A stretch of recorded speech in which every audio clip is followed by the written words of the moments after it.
A day in my life nga usa ka manginhasay diri sa Barangay Panubigan. For today's video mga mads, una na pud taghunasan ang inyong marites diri sa Barangay Panubigan. Char.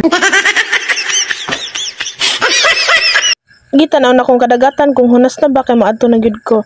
So dili na pud ko ani mga mads kay kanila laging murag hunas na gyud to padulong kay moapas ra gud ko sa kung igagawa ni og siya ang laban. Wow.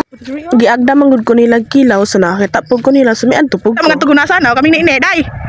Oh, kamo di mo mga nigunasan lupig. Unsa na lang na yung Crocs kung dili mo mga nigunasan.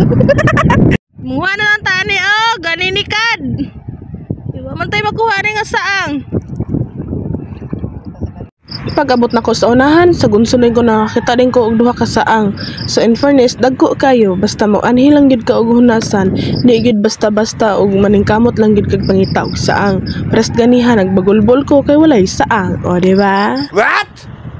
Mas nindot manggod man naang kung inani ang tubig diri ka sa kuan limaw-limaw kay kung dito na manggod ka dito banda sa kuan wala maramog walay saang dito banda sa nahunas na gyud, o di ba?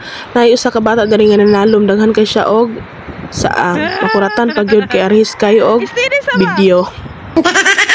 Yes, ultimo bata diri kabalo manginabuhi sa mga inani katalented ang mga tao diri sa Barangay Panubigan, di ba? Wow. Mao nang ayaw sige higda din ha. Panginhas na para makalibre po kagisudaan. Basya ka mo.